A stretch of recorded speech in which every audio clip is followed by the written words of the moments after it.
Dr. Scott Gottlieb, the former head of the FDA, now a CNBC contributor, raising those concerns tonight, and he is with us once again. Dr. Gottlieb, it's good to be back with you tonight. These concerns come because of the rising number of cases we're seeing in places like Florida and Texas?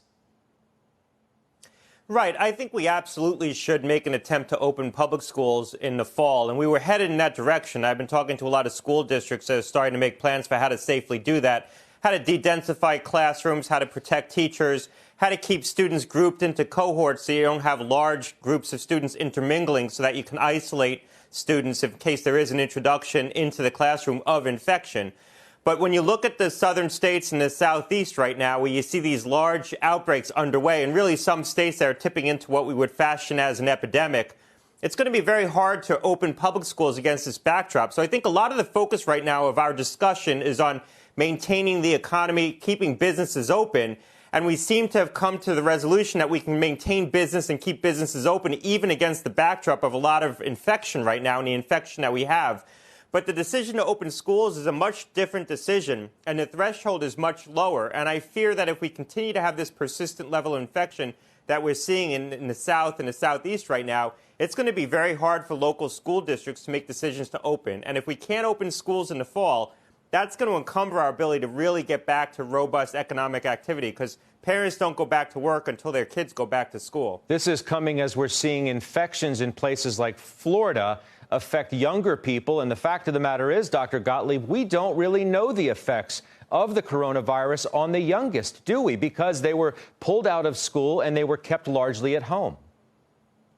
That's right. And hospitalization rates are going up across the board, but more 20 and 30 and 40-year-olds are now finding their way into the hospital because infection rates are rising in that community. And that suggests two things. Number one, it suggests that there's probably a lot of 20 and 30-year-olds who have coronavirus, because we know a much smaller percentage of them are likely to get sick enough to require hospitalization. But what it also starts to tell us is that they are getting sick enough to require hospitalization. I think that there was previously a belief that, if you were 20 or 30, you were somewhat impervious to this. And now we see rising hospitalization rates among that age cohort. As far as younger kids are concerned, within every country where this became epidemic, the first thing that those nations did was close the schools.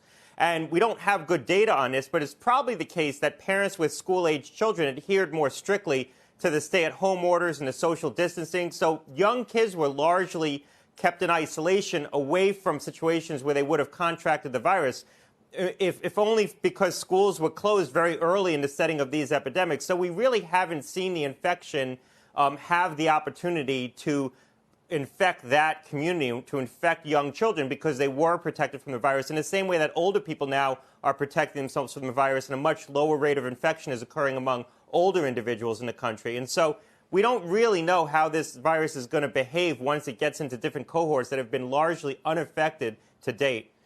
If you were advising the governors of Texas and Florida tonight, Dr. Gottlieb, what would your advice be about dealing with this epidemic right now? Well, they're really at a critical point right now, because you don't know where they are in the scope of their community spread and their epidemic. They could very easily tip over into what we could call exponential growth, where the cases start going up very rapidly, and this becomes much more deep-seated in the community. There are signs that that may be happening already. And so what they need to do right now, first of all, universal masking is the simplest thing we can do. It's effective. It's not wildly effective, but it's really the simplest thing we can do that's non-intrusive, short of closing businesses.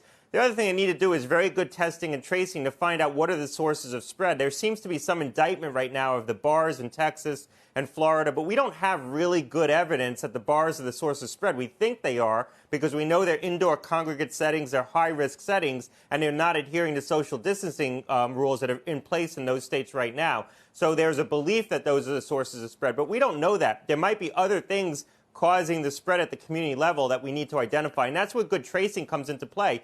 Texas and Florida haven't invested in the tracking and tracing. If you look at an overlay of the 50 states and who's doing a really good job, Texas and Florida aren't the worst, but they're certainly not the best, and they're certainly below the median level in terms of the number of tracers, number of public health workers that they have doing this tracking and tracing. This doesn't trend well for the fall, it sounds like. Larry Kudlow, the president's top economic advisor, Dr. Gottlieb, was on this network this morning on Squawk Box, a program that you're frequently on, and said that a second wave, quote, isn't coming. Your reaction to that? Well, look, it's a second wave isn't coming because we're not going to get out of the first wave. It's a lot of infection to be taking into the summer.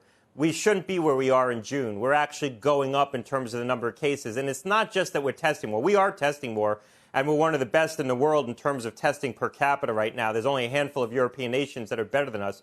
But the positivity rate's also going up. It's very clear that there's community spread underway in the South, in the Southeast. There are rising case levels at the community, and short of shutting down business activity, which we don't want to do, and I don't think we're going to do, it's going to be very hard to get a handle on this now that that spread's underway. And so these governors need to intervene, as much as they can right now to try to isolate the source of the spread and take targeted actions. Because if we continue to see this spread into July and August, and remember, in these states, people are now going inside to get air conditioning, so they're not getting the benefit of the warm weather where people are going outside. They're now going inside. If we take this level of infection all the way through July and August, it's going to be very hard to see a resumption of really robust activity in the fall. And the schools are really the linchpin here. If we can't reopen the public schools in the fall, that's going to be a very big drag on our ability to get back to more normal activity. To be clear, Mr. Kudlow's point was that there's not going to be a second wave because we're dealing with the first wave in such a positive way. You take issue with that. You're saying we're not going to have a second wave because we're never going to get rid of the first wave.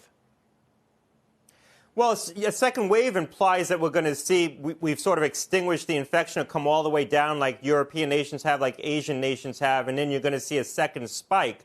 We've sort of plateaued at 20,000 cases a day. Now we're going back up to 30,000 cases a day. We might be heading towards 40,000 cases a day into next week. And so if we see a sort of build on that, that's not a true second wave. We never really were able to get through the first wave of this epidemic. It's been a persistent burn, if you will, of infection all the way through. If you look at the chart of the European nations and Asian nations relative to us, they went up their epidemic curve, but then they came all the way down. We kind of went up and then we plateaued all the way across, and now we're going up again off of that. Again, we're diagnosing more. So before the peak of this epidemic, we were probably diagnosing somewhere between 1 in 10 and 1 in 20 infections.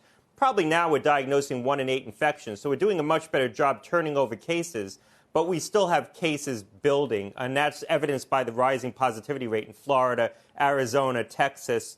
Arizona is now almost 20% positive cases. California as well, Arkansas, Alabama, South Carolina, North Carolina.